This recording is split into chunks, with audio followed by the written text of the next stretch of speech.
Hello, काय म्हणताय?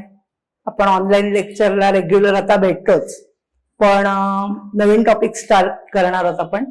त्या दिवशी मी सांगितलं आहे, पण तुम्हाला थेरी परत रेफर करता यावी याच्यासाठी मी या टॉपिकचा इंट्रोडक्शनचा व्हिडिओ बनवून तुम्हाला आपल्या याच्यावरती ग्रुपवर टाकणार आहे.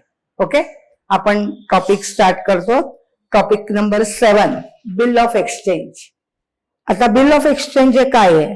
तर bill of exchange is a negotiable instrument.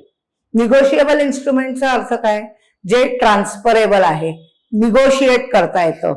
For example, negotiable instrument act नुसार promissory note, bill of exchange, cheque, bearer order ही सगळी निगोशिएबल इन्स्ट्रुमेंट आहेत. म्हणजे एका पार्टीकडनं दुसऱ्या पार्टीला ट्रान्सफर होऊ शकतात. याला निगोशिएबल इन्स्ट्रुमेंट असं म्हणतात. बिल ऑफ एक्सचेंज हे निगोशिएबल इन्स्ट्रुमेंट आहे. हे इन्स्ट्रुमेंट ज्यांनी बनवलंय, आता कोण बनवतो? तर ज्यांनी क्रेडिट बेसिसवर माल विकलाय तो बिल ऑफ एक्सचेंज बनवतो. मुळात याची सुरुवात क्रेडिट ट्रान्झॅक्शन पासून झालेली आहे. कॅश ट्रान्झॅक्शन मध्ये तुम्ही goods or any asset sale केलीत, पैसे घेतलेत, हिशोब संपला. पण ज्या वेळेला क्रेडिट ट्रान्झॅक्शन असतं त्यावेळेला तुम्हाला काहीतरी पैसे मिळण्यासाठी एक गॅरंटी लागते, एक ऍश्युरन्स लागतो, जो बिल ऑफ एक्सचेंज या डॉक्युमेंटमुळे क्रिएट होतो. बघा, आपण डेफिनेशन बघूया. Section 5 of negotiable instrument act 1881 defines bill of exchange as bill of exchange is an instrument in writing. मी डेफिनेशन वाचता वाचता एक्सप्लेन करते. हे इन्स्ट्रुमेंट इन रायटिंग आहे, म्हणजे लेखी कागदपत्र आहे. Containing an unconditional order. If or तुम्ही मला पैसे, मी तुम्हाला पैसे देईन जर तुम्ही मला अमुक दिलं तमुक दिलं, असं काही नाही. कुठल्याही प्रकारची इफ ऑर कंडिशन नाही. बघा, it is instrument in writing. Unconditional order. Order आहे, रिक्वेस्ट नाहीये. You have to make the payment. It is order. Sign by the maker. Sign by the maker म्हणजे जो हे इन्स्ट्रुमेंट ड्रॉ करणार आहे तो त्याची तिथे स्वतःची साइन करणार आहे. Directing a certain person.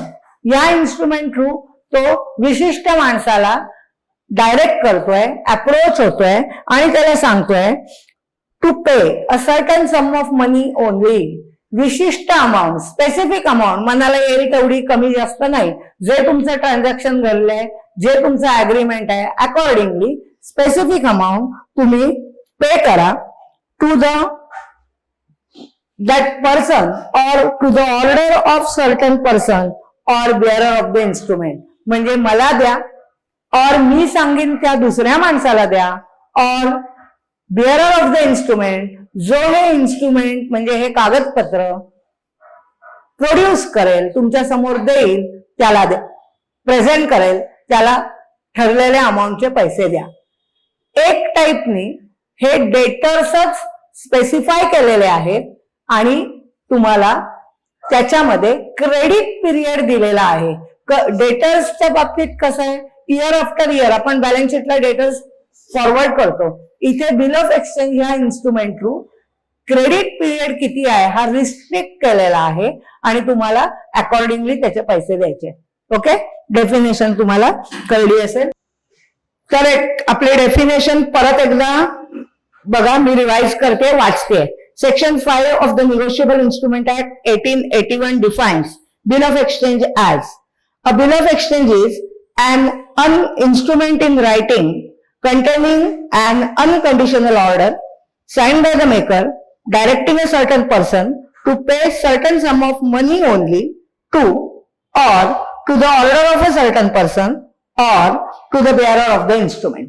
Okay, म्हणजे ह्यातनं आपल्याला इतक्या गोष्टी स्पेसिफिक झाल्यात की ह्या बिल ऑफ एक्सचेंजला टाइम लिमिट आहे, स्पेसिफिक रक्कम आहे, कोणाला द्यायची ही पार्टी आहे, त्याच्यामध्ये डेट आहे, कारण तुम्ही विशिष्ट दिवशी हे ड्रॉ करणार आहात. त्याच्यानंतर निगोशिएबल इन्स्ट्रुमेंट असल्यामुळे ह्याला स्टॅम्प आहे.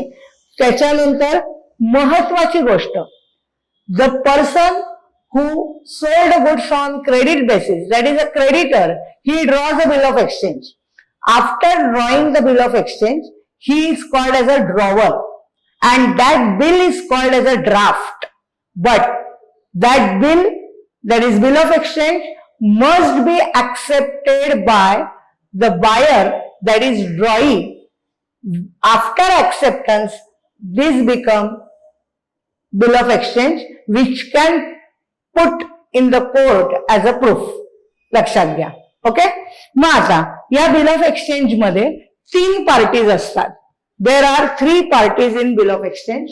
First one is a drawer, then drawee, त्यातला डब्ल्यू सायलेंट आहे, ड्रॉई नाही, ड्रॉई प्रोनाउन्स करायचं, अँड पे. ड्रॉवर कोणाला म्हणायचं?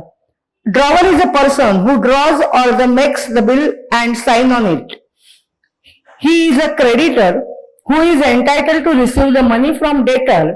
For the drawer, the instrument is bills receivable since he has to receive the amount of the bill. Drawer, ज्याने credit बेसिसवर माल विकलाय, ज्याला पैसे मिळायचे आहेत कोणाकडनं, तर डेटरकडनं, that person is called as a drawer. Okay? Then drawee. Drawee is a person on whom bill is drawn. He has to accept the bill drawn by drawer on him.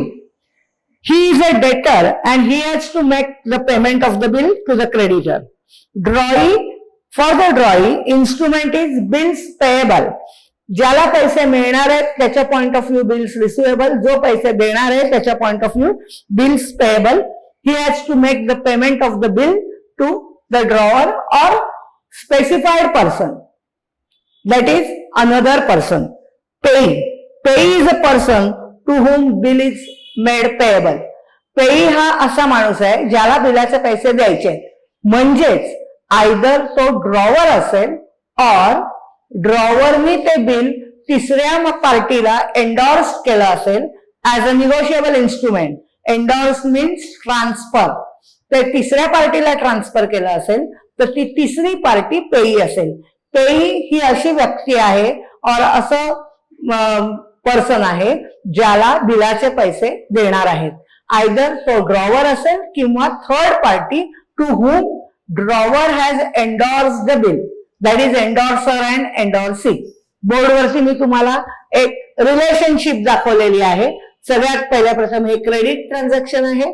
समजा ए हा सेलर आहे, बी हा buyer आहे. ऍज्युमेट ए नी credit sale केलाय, बी नी credit purchase केलाय, म्हणून ए हा क्रेडिटर होईल आफ्टर सेल, बी हा डेटर होईल. ए that creditor will going to draw the bill, therefore he is a drawer, and debtor will accept the bill, he is a drawee. Drawer point of view ते bill receivable आहे जी asset असते. drawee point of view bills payable आहे जी liability असते. Okay, म्हणजे तुम्हाला bill of exchange काय आहे ते कळलं. ह्या बिल ऑफ एक्सचेंजचा ऑब्जेक्टिव्ह मध्ये प्रोफार्मा ड्रॉ करायला येतो. वेगवेगळ्या टाईपच्या ऍक्सेप्टन्स मध्ये आपण पुढे ते बघणारच आहोत. बिल ऑफ एक्सचेंज ड्रॉ करायला म्हणजे प्रोफार्मा फिक्स्ड असतो, थोडे चेंजेस असतात. तुमच्या टेक्स्ट बुक मध्ये पेज नंबर 254 to 261 या पेजेसवर वेगवेगळे बिल ऑफ एक्सचेंजच्या कंडिशन नुसार प्रोफार्मा ड्रॉ केलेले आहेत. ओके, आता टाइप्स ऑफ ऍक्सेप्टन्स तुम्हाला मी सांगितलं की बिल ऑफ एक्सचेंज ऍक्सेप्टन्स गरजेचं आहे. पहिला जनरल ऍक्सेप्टन्स म्हणजे आपल्या डेफिनेशन मध्ये दिल्याप्रमाणे कुठल्याही प्रकारचा कंडिशन नसलेला जनरल ऍक्सेप्टन्स. आणि second qualified acceptance. That qualified acceptance means certain qualifications to the order of the drawer is called as qualified acceptance. That is, for example, qualified as to time.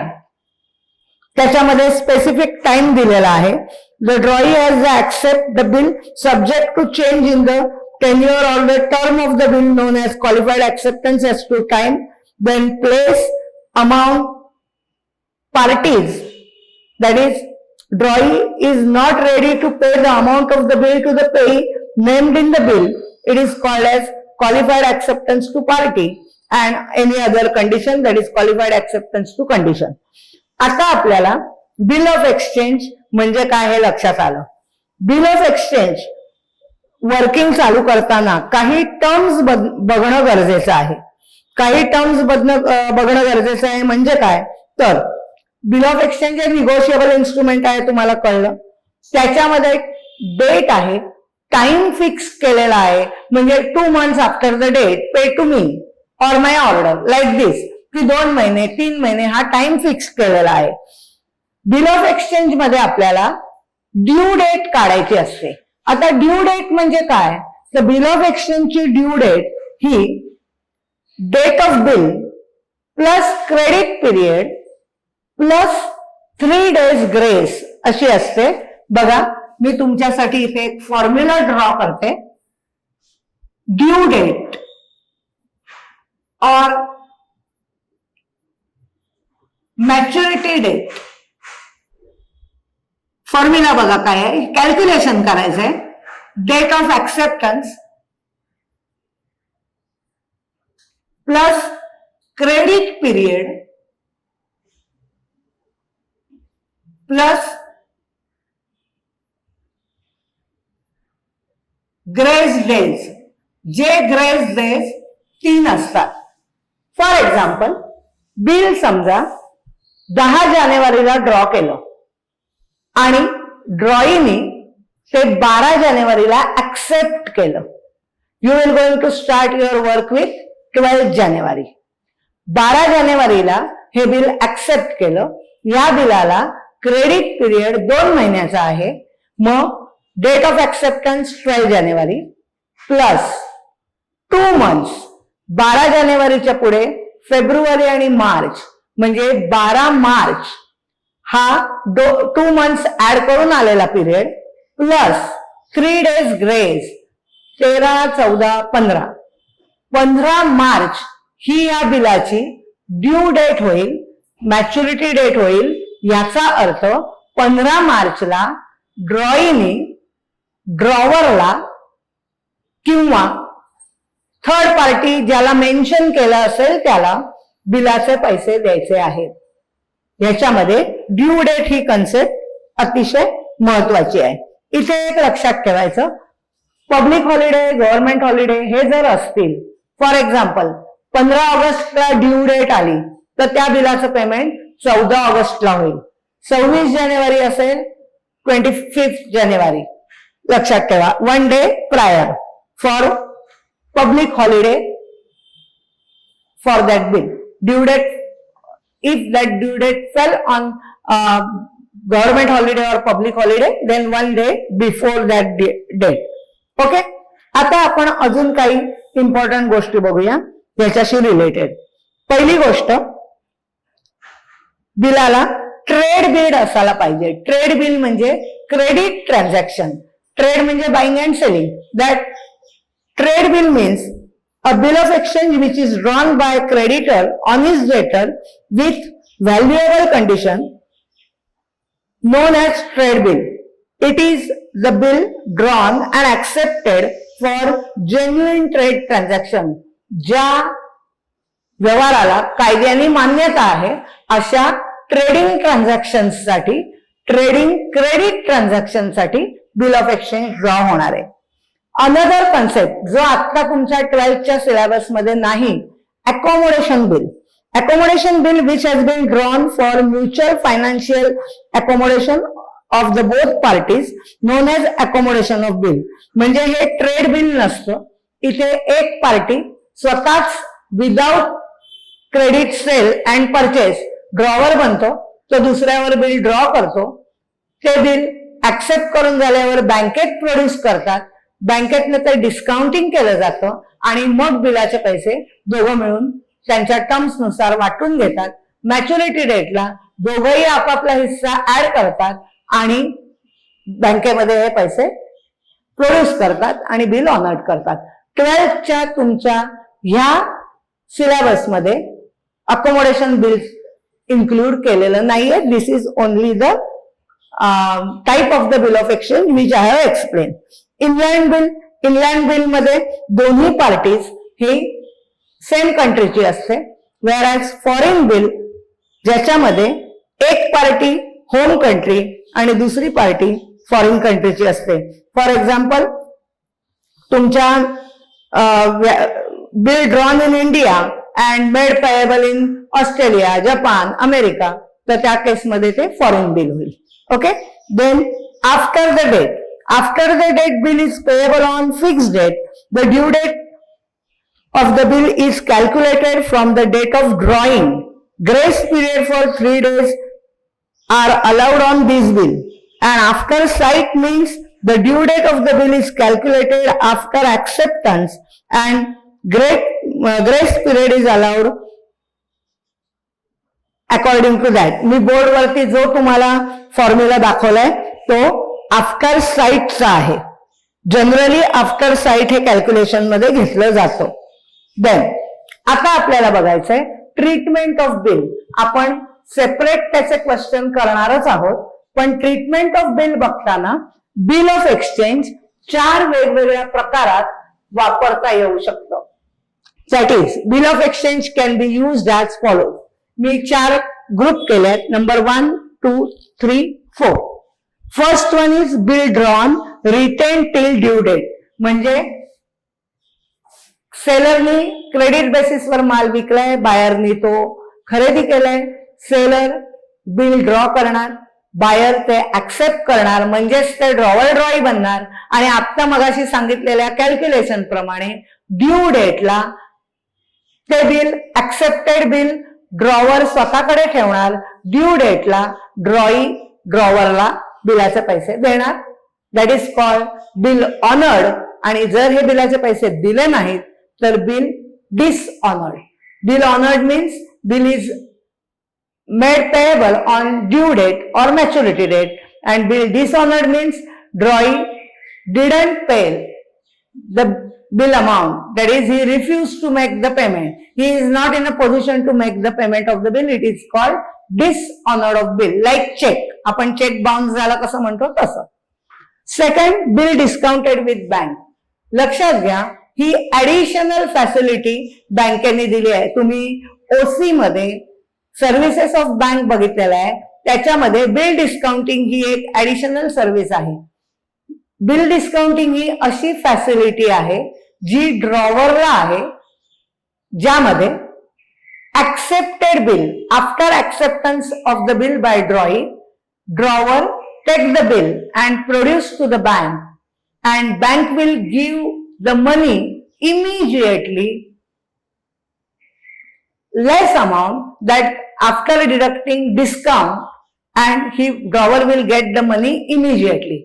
काय याच्यामध्ये फरक आहे तर accepted बिलाचे पैसे otherwise maturity डेटला ड्रॉवरला देणार आहे, पण बँक ड्रॉवरला अशी फॅसिलिटी देतो ज्याच्यामध्ये बँक ड्रॉईला ऍक्सेप्टेड बिलाचे लगेच पैसे देतो. म्हणजे आपल्या मगाच्या उदाहरणामध्ये 12 जानेवारीला जर बिल ऍक्सेप्ट केलं असेल तर बिलाचे पैसे 15 मार्चला मिळणार होते, पण इथे बँक 12 जानेवारीला बिल प्रोड्यूस केल्यावर सुद्धा देईल. मग याच्यात फायदा कोणाचा तर ड्रॉवरचा. पण त्याला पूर्ण बिल अमाऊंट मिळणार नाही. त्याला suppose for example, I am talking as a example, not exact calculation. 1000 रुपयाचं बिल आहे तर समजा 990 रुपये, 990 रुपीज देईल. 10 रुपये डिस्काउंट चार्ज म्हणून बँक कट करेल. But drawer is happy. Y? He has received the money immediately without wasting time. ड्रॉई happy कारण का ड्रॉईला बिलाचे पैसे ड्यू डेटलाच द्यायचे आहेत, रिटर्न करायचे आहेत. बँक मग ड्रॉई हे बिलाचे पैसे ड्यू डेटला बँकेला रिटर्न करेल. आणि बँक हॅपी का तर बँक ड्रॉवरला बिलाचे पैसे देताना 990 दिले, पण ड्रॉईकडनं घेताना full bill amount that is 1000 he will going to take. याला म्हणायचं बिल डिस्काउंटिंग. त्याच्यानंतर बिल एंडॉर्स बाय एंडॉर्सर म्हणजे ड्रॉवर टू एंडॉर्सी म्हणजे पे. इथे सुद्धा ड्रॉवर बिल ड्रॉ करणार, ड्रॉई ते ऍक्सेप्ट करणार. ऍक्सेप्टेड बिल जर ड्रॉवर अजून थर्ड पार्टीला देणं लागत असेल तर त्याला ते ट्रान्सफर करणार. मॅच्युरिटी डेटला ड्रॉईने बिलाचे पैसे पेईला म्हणजे एंडॉर्सला द्यायचे, कारण ड्रॉवरने ते बिल पेईच्या नावावर ट्रान्सफर केलेलं आहे. आयदर ते बिल ऑनर्ड होईल ऑर डिसऑनर्ड होईल. आणि last, bill sent in to the bank for collection. इथे सुद्धा बिल बँकेकडे जाणार आहे, पण डिस्काउंटिंग आणि म्हणजे सेकंड अँड फोर्थ कंडिशन मध्ये फरक आहे. फोर्थ कंडिशन मध्ये बँक ऍज अ एजंट बिलाचे पैसे ड्रॉईकडनं वसूल करणार आहे किंवा घेणार आहे, पण ते ड्यू डेटलाच घेणार आहे. Drawer is not in a position to collect the money. That's why that work is done by banker as a agent on due date only. Maturity डेटलाच बँक पैसे घेणार आहे आणि मग ड्रॉवर ते बँकेतनं स्वतःकडे घेईल. इथे वेळेच्या आधी बिलाचे पैसे मिळणार नाही. ड्रॉई ड्यू डेटला बिलाचे पैसे बँकेत देणार आणि बँक नंतरचे ड्रॉवरला हँडओव्हर करणार. या वेगवेगळ्या ट्रीटमेंट आहेत. प्रत्येकासाठी वेगवेगळे क्वेश्चन आहेत. आपण जर्नल आणि त्याचं वर्किंग हे त्या क्वेश्चन मध्ये बघणार आहोत. मी तुम्हाला हा इंट्रोडक्शनचा व्हिडिओ केलेला आहे. बाकी सगळं आपण ऑनलाईन लेक्चर मध्ये करणारच आहोत. ओके, तुम्हाला ऑनलाईन लेक्चर मध्ये मी सांगेनच ही थेअरी लिहायची. बोर्डवरती मी जे तुम्हाला दाखवलेलं चार्ट आहे आणि ट्रीटमेंट आहे हे सगळं तुमच्या नोटबुक मध्ये लिहून घ्या. मग आपण practical problem time to time करणारच आहोत. Okay, good bye. सांगितलेलं काम वेळेवर करा. थँक्यू.